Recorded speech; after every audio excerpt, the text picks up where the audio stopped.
नमस्कार, मी professor doctor Sanjay B Chordia, founder president and chairman Suryadatta education foundation आणि माझ्या सहकारी इथे बसलेले आमच्या लॉ कॉलेजच्या प्रिन्सिपल प्रोफेसर डॉक्टर कितकी बापट आणि आमचे डायरेक्टर PR प्रशांत पितलिया या सर्वांतर्फे मी प्रथम सर्व पत्रकार बंधू भगिनींचे मनापासून अभिनंदन करतो।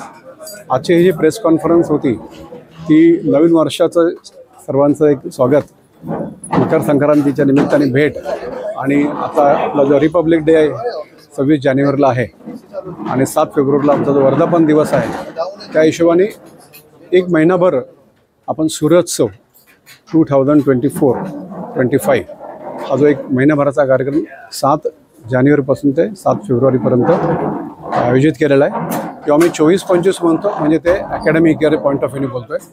तर 24-25 बॅचला आणि पूर्वीच्या बॅचला जी आता मुलं second year, third year, fourth इयरला आहेत त्या सर्वांकरता आणि आमच्या शिक्षक आणि शिक्षिकांकरता आणि अल्युमिनाय करता आम्ही वेगवेगळे उपक्रम यावर्षी राबवायला सुरुवात केलेली आहे 7 जानेवारीपासून।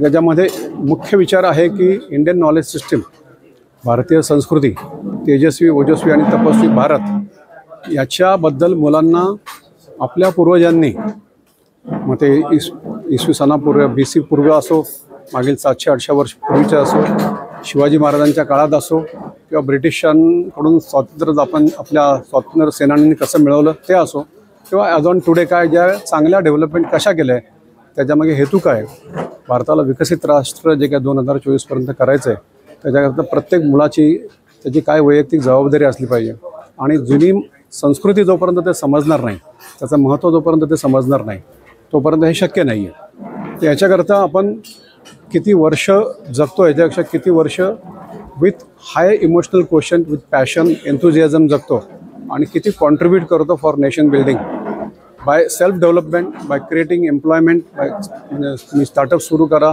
व्यवसाय सुरू करा, फ्रीलान्सिंग सुरू करा, लाईफलॉंग एज्युकेशन सुरू करा, NGOमध्ये जा आणि परदेशी कंपन्यांमध्ये काम करा, सरकारी कंपन्यांमध्ये काम करा, त्याच्याकरता काय काय आवश्यक आहे। मला डी ॲडिक्शन रिलेटेड आम्ही परत मुलांना त्याचे सेशन्स अरेंज करत आहोत। गड किल्ल्यांच्या विषयी मार्गदर्शन केलं, स्वामी विवेकानंद जयंतीनिमित्त त्यांच्याविषयी सेशन्स आयोजित केलेले आहेत आणि मग बरेचसे yoga for everyone, meditation hall किंवा सायलेन्स झोनमध्ये बसणं, being with your on self, नंतर वेगवेगळ्या प्रकारचे लेक्चर सिरीज आम्ही आत्ता अरेंज केले। आज दत्ता कोहिनकरांचं आहे माइंड पॉवर ट्रेनिंग करता, अशा विविध प्रकारचे सेशन्स महिनाभर आणि व्हिजिट्स। इंडियाला आमच्या 3 व्हिजिट झाल्या आत्तापर्यंत, शाळेच्या, नंतर फिजिओथेरपी कॉलेजच्या, फार्मास्युटिकल कॉलेजच्या आणि रिसेंटली आमची लॉ कॉलेजची मुलं ग्लोबल यूथ समिटला गेले होते, तिथे जगभरातून मुलं आलेली होती। तर असे वेगवेगळ्या प्रकारचे, नंतर काही धार्मिक स्थळांना भेटी, नंतर ब्रह्मकुमारीजला आमची मुलं जाणार आहेत, त्यांचे सेशन्स रेग्युलर ऑन पॉझिटिव्हिटी होतात। 24 तारखेला आमच्याकडे ब्रह्मकुमारीचे प्रमुख येऊन त्यांचं स्त्री शक्तीकरणाविषयी बोलणार आहेत आणि थोडक्यात आजच्या काळात नंतर सायबरविषयी बरेचसे बावधान पोलीस स्टेशनवाल्यांनी बरेचसे सेशन्स आमच्याकडे कंडक्ट केले। आपल्याकडे सायबर कोर्स आहे, त्याच्यामधनं आपण गेस्ट लेक्चर्सना बोलवत आहोत आणि प्रत्येकाला म्हणजे इरेस्पेक्टिव्ह ऑफ हिज डिसिप्लिन या सगळे वेगवेगळ्या कोर्सेसचं आपण त्यांना वेगवेगळ्या सेशन्सचं, वेगवेगळ्या व्हिजिटची ऑपॉर्च्युनिटी देणार आहोत, दिलेली आहे आणि पुढील 7 फेब्रुवारीपर्यंत देणार आहोत, जेणेकरून त्यांच्या डिसिप्लिननुसार आपल्याकडे 25 डिसिप्लिनचे कोर्सेस चालतात।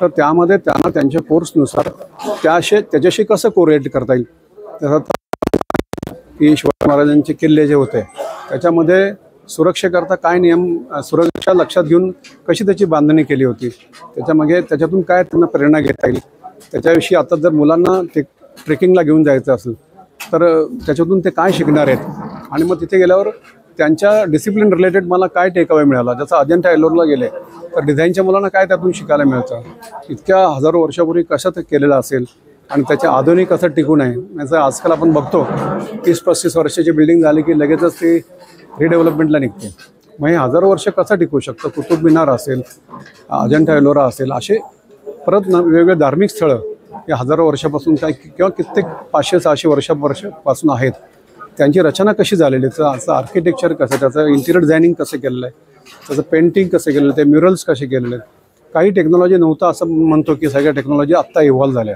मग त्यावेळेस काही नसताना हे कसं करू शकलेले आहेत। बऱ्याचशा लोकांना माहिती नाही आहे, कारण मुलं तिथे व्हिजिटला टाळतात, टेक्नॉलॉजीच्या युगामध्ये त्यांचा अटेन्शन स्पॅन कमी झालेला आहे, इमोशनल क्वोशंट वीक आहे, म्हणून फ्रस्ट्रेशन डिप्रेशन याच्यामध्ये आणि भारतीय संस्कृती त्यांच्यामध्ये रुजवावी याच्याकरता along with the regular education as per the university syllabus हे आम्ही value added modules, value added sessions, value added व्हिजिट्सच्या माध्यमातून सूर्योत्सव 2024-25 आम्ही साजरा करत आहोत. आणि त्यानिमित्ताने जास्तीत जास्त मुलांना आणि त्यांच्या रिलेटेड विद्यार्थी मित्रांना मैत्रिणींना किंवा ते ज्या परिवारात राहतात त्यांना याचं जास्तीत जास्त वर्ड ऑफ माउथ जावं, जेणेकरून सर्व भारतीय संस्कृती आपल्याला शिकायलाच पाहिजे अशी त्यांची भावना निर्माण व्हावी. आणि instead of going to mall or watching some movies which are not relevant for building their career, कारण प्रत्येक आयुष्याचं जे काही लिमिटेड आवर्स दिलेले आहेत ते फक्त चांगल्या कामाकरता वापरले पाहिजे, जी आपली लाईफ टाईम ॲसेट आहे. मग त्या अशा कामाकरता वापरले, अशा ठिकाणी ते गेले, अशा ठिकाणी व्हिजिट केल्या की त्याच्या करिअरशी काही संबंध नाही आहे, अशा ठिकाणी न जाता आपला करिअर बेनिफिटला ऑर्गनायझेशनमध्ये जॉब लागला किंवा स्वतःचा बिझनेस सुरू केला तर तो वाढवण्याकरता कसा फायदा होईल, एथिकल व्हॅल्यूज कशा वाढतील आणि आपल्या पूर्वजांनी त्याच्याकरता काय केलेलं आहे. कारण आता न्यूक्लिअर फॅमिली होत चालली, त्याच्यामुळे ते शक्य नाही आहे. तर एज्युकेशन इन्स्टिट्यूट म्हणून आम्ही ही जबाबदारी घेत आहोत आणि त्याच्याकरता चांगला प्रतिसाद आम्हाला मिळत आहे. नंतर मुलांकडून आम्ही त्याचे हँड रिटन रिपोर्ट देखील मागवत आहोत, जेणेकरून त्यांना इथे जे आम्ही आमच्या करिअरच्या वेळेस शिकत असताना इथे व्हिजिट केली होती, हे गेस्ट सेशन अटेंड केलं होतं असं लिहिलं आणि जर पुढं त्याच्याविषयी काही विचारलं तर त्यांना सांगता येऊ शकत नाही, कारण 4 वर्षापूर्वीचं 10 वर्षापूर्वीचं आठवत नाही. तर त्याच्याकरता रिपोर्ट मेंटेन करायला सांगितलं आहे.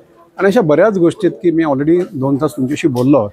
तर अशा प्रकारे आम्ही मुलांच्या इमोशनल क्वोशंट, इंटेलिजंट क्वोशंट आणि पॅशन आणि एन्थुझियाझम कसा वाढवता येईल, अटेन्शन स्पॅन्स कसा वाढवता येईल, फोकस कसा वाढवता येईल, जेणेकरून ते लाईफ जे जगतील आणि काय योग्य आहे काय अयोग्य आहे हे समजून जे योग्य आहे तेच त्यांनी काम केलं पाहिजे, जेणेकरून त्याचं करिअर बिल्डिंग आणि करिअर एनहान्समेंट चांगल्या पद्धतीने होऊ शकेल आणि त्याच्यातून इतरांना प्रेरणा मिळू शकेल अशी आमची इच्छा आहे.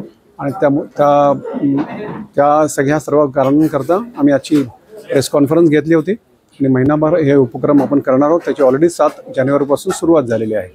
तर पुनश्च एकदा आपण सर्व आलात आणि एवढा आम्हाला वेळ दिला त्याच्याबद्दल धन्यवाद. हा मेसेज जास्तीत जास्त लोकांपर्यंत पोहोचवावा अशी आमची मनापासून इच्छा आहे. बाकीच्या संस्थांना देखील याच्याविषयी काय मार्गदर्शन हवं असेल, कुठले लेक्चरर्स येऊन गेले, कुठे व्हिजिट केला, त्यांचे कॉन्टॅक्ट पर्सन काय, इंडस्ट्रीचे कॉन्टॅक्ट पर्सन काय, ते त्याचं असेल तर नेहमीच मध्ये कॉपरेशन करू. त्याने आमच्या डायरेक्टर PR ला भेटावे आणि त्यांना सर्व माहिती पुरवली जाईल. Thank you so much. All the best.